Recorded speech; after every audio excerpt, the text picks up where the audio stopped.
Hi friends, అందరైతే ఎలా ఉన్నారు? నేనైతే చాలా బాగున్నాను. చేపలు ఇవి ఆకు పరికలు అంటారంట. మీ దగ్గర అయితే ఏమంటారో కామెంట్ చేయండి. ఎంతకు వస్తాయి అయితే కామెంట్ చేయండి. నాకైతే 14 చేపలు 100 రూపాయలకు వచ్చాయన్నమాట. వేడి వేడి పులుసు సూపర్గా ఉంటుంది. ఇది శ్రీకాకుళం స్టైలు. మా ఫ్రెండ్ నన్ను ఇన్వైట్ చేసింది, నేను చేపల కూర వండుతున్నా వీడియో తీసుకుందరా అనేసి. పుణ్య తన పేరు, మా లైన్లోనే ఉంటుందన్నమాట. సో మా లైన్లో వాళ్ళందరూ నా ఫ్రెండ్స్. సో నేనైతే వాళ్ళ ఇంటికి వచ్చేసిన. ఇందాక చూపించింది కదా ఒక బిల్డింగ్, అక్కడైతే మేము ఉంటాము, ఇక్కడైతే వీళ్ళు ఉంటారు. ఆల్రెడీ నేను వచ్చేసరికి అన్ని రెడీ చేసుకొని పెట్టేసుకుంది. సో చింతపులుసు, చింతపండు రసము, ఆనియన్స్ నేను ఆయిల్లో వేసింది అనుకున్నా, వీళ్ళ సైడ్ డిఫరెంట్ అంట. ఆనియన్స్ కట్ చేసుకొని తర్వాత ఆయిల్ వేసుకుంటారంట. ఇంకో చేపలు ఇవైతే ఆకు పరికలు అని చెప్పింది తను నాకైతే. సో మీ దగ్గర అయితే వీటిని ఏమంటారో మాత్రం కామెంట్ చేయండి. నాకైతే నిజంగా వీటి పేర్లు అయితే తెలియదు. 100కి 14 చేపలు ఇచ్చారనమాట. సో చాలా బాగానే ఇచ్చారు. చేపలు మాత్రం చెదిరిపోవంట, గట్టిగా ఉంటాయంట. సో తనైతే మొత్తము సాల్ట్, అల్లం పేస్ట్ మొత్తము చేపలకైతే పట్టి పెట్టేసుకుంది. ఇక్కడేమో టమాటా గుజ్జును, ఆనియన్స్, టమాటా, దాంట్లో కూడా అల్లం వెల్లుల్లి పేస్ట్ వేసిందంట. సో చేపలు అయితే భలే నిగనిగలాడుతున్నాయి. సో తనైతే గ్యాస్ అంటించే లోపు అయితే మనమైతే ఒకసారి ఇల్లు చూసేద్దాము. సో గ్యాస్ పెట్టేసింది పుణ్య. ఇప్పుడు ఆయిల్ వేసుకుంటుంది అనమాట. ఆనియన్స్ కట్ చేసుకొని ఇప్పుడు ఆయిల్ వేసుకుంటుంది. అంటే గ్యాస్ ఆన్ చేసి ఆనియన్స్ కొంచెం అలా కాలాలేమో, తర్వాతకి ఆనియన్స్ వేసాక ఆయిల్ వేసిందనమాట. ఒకసారి అయితే వీళ్ళ ఇల్లు చూద్దాం. భలే నీట్గా సర్దుకుంది. వీళ్ళది శ్రీకాకుళం అన్నమాట. మేమందరం ఒకే లైన్లో ఉంటాం కాబట్టి రోజు అలా కలుస్తూ మాట్లాడుతూ ఉంటాము. మా లైన్లో వాళ్ళందరూ మంచిగా ఫ్రెండ్లీగా ఉంటామన్నమాట. వాళ్ళిద్దరు బాబులు, పాప అనుకుంటున్నా, మొన్న టెంపుల్కి వెళ్ళిందంట విజయవాడ. ఆ ఫొటోస్ అన్నమాట.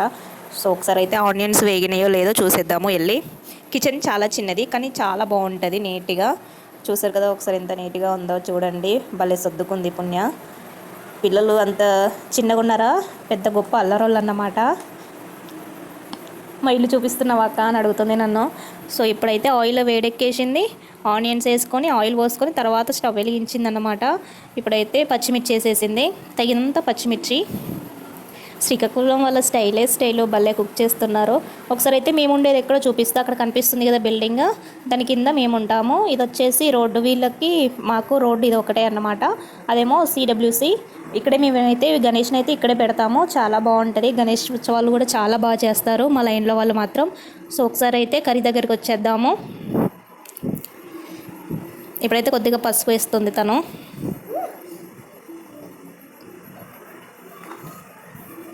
పసుపు వేసుకొని బాగా కలపెట్టేసుకోవాలంట. మనం ముందుగా పట్టి పెట్టింది కదా టమాటో, ఆనియన్, అల్లము, వెల్లుల్లి మొత్తము పేస్ట్ పట్టి పెట్టేసుకుంది. సో దీన్ని అయితే ఈ గ్రేవీ మొత్తం దాంట్లో వేస్తుందంట. ఆయిల్లో వేసేసి బాగా కుక్ అవ్వాలంట. పచ్చివాసన అంతా పోయేంత వరకు కుక్ అవ్వాలని చెప్పేసింది తను. ఇప్పుడైతే కొద్దిగా కారము, 2 స్పూన్స్ అయితే కారం వేసింది. సో శ్రీకాకుళంలో కారం తక్కువే తింటారేమో, తెలంగాణలో కదా మాకు సుర్రు మన అనాలే నాలుక, కారం అంత ఘాటుగా ఉంటుంది మనకైతే.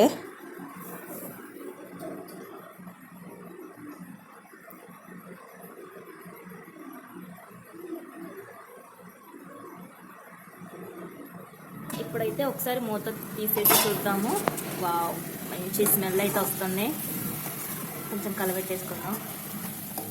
టమాటో గుజ్జు కదా, ఆయిల్ అంతా పైకి వచ్చేంత వరకు మగ్గించుకోవాలి. ఇప్పుడైతే చింతపులుసు పోసుకుందాము. చింతపులుసు అయితే బాగా చిక్కగా కలిపి పెట్టేసుకుంది పుణ్య. ఇప్పుడైతే చింతపులుసు పోసేసుకుందాం. శ్రీకాకుళంలో అయితే ఇట్లా వండుతారంట, అందుకే నేను వీడియో తీసుకోవడానికి వచ్చిన. ఎలా ఉంటుందో టేస్ట్ అయితే చూద్దాం.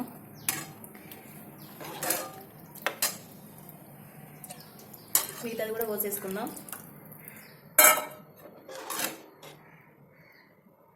పులుసు మరిగినాక వేయాలా చేపలు? పులుసు మరిగినాక వేయాలా చేపలు? ఇప్పుడైతే బాగా మరగనివ్వాలి. చేపలు ఎప్పుడు వేసుకోవాలి పుణ్య? పులుసు కొంచెం కిర్లిన తర్వాత వేసుకోవాలి. బాగా మరగాల? బాగా మరిగినైతే వేసుకుందాం. ఇప్పుడైతే మూత పెట్టేసుకుందాం. ఈ చేపల పేర్లు వచ్చంట, ఏం పేరు? ఆకు పరిగలు. మీ ఊర్లో అయితే ఈ చేపలను ఏమంటారో అయితే కామెంట్ చేయండి. ఇక్కడైతే ఆకు పరిగలు అంటారంట. నాకైతే వీటి పేర్లు కూడా తెలియదు. ఆకు పరిగలతో ఇవాళ పులుసు చేస్తున్నాము శ్రీకాకుళం స్టైల్లో. ఆకు పరిగల ఇప్పుడైతే ఒకసారి మూత తీసేసుకొని చేపలు వేసుకుందాము. బాగా మరిగింది. ఒకసారి గంటి బొమ్మ చూద్దాం. ఈ గంటలో పులుసు ఎట్లా వస్తుంది అనుకున్నావు పుణ్య? పులుసు అయితే బాగా మరిగిందంట. ఇప్పుడైతే చేపలు వేసుకుందాం. దీన్ని ఉల్లిపాయలు ఎక్కువ అయిపోయినాయా? శ్రీకాకుళం వల్ల చేపల పులుసు ఇట్లా ఉంటుంది అన్నమాట. సో వేసి చేపలు,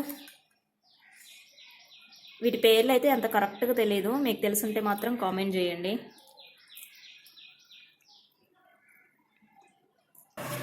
వీటి పేర్లు అయితే అంత కరెక్ట్గా అయితే తెలియదు. పసరాకుల ఏమన్నావు ఏంటి వీటి పేర్లు? ఆకు పరిగెలు. సో పులుసు అయితే మరిగినాక అన్నీ వేసేస్తుంది. ఇవైతే మీ ఊళ్ళో ఎంతకు వస్తాయో కామెంట్ చేయండి. ఇవైతే మా దగ్గర 100 రూపాయలకి 14 చేపలు ఇచ్చారు. చిన్న కలబెట్టాలా? ఆకు పరిగెల పులుసమ్మ ఇది. గట్టిగా అయితే కలబెట్టొద్దు, ఎందుకంటే మొత్తం ఇరిగిపోతాయి. పైన నుంచి అయితే నేను పులుసే ఒకటే కలబెట్టేసిన. సో నెక్స్ట్ ఏం చేయాలి? మూత పెట్టేద్దామా? మూత పెట్టవచ్చా?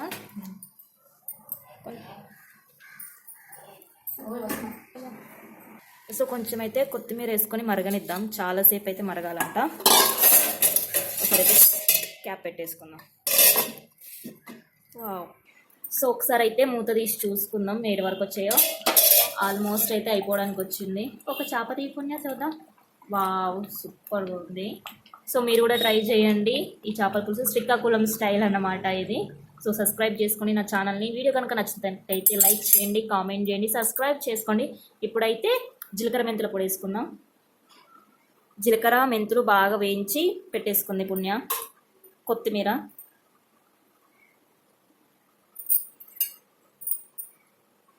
జీలకర్ర మెంతుల పొడి ఒకే దగ్గర వేసింది కాబట్టి కొంచెం అయితే ఇలా స్ప్రెడ్ చేద్దాం.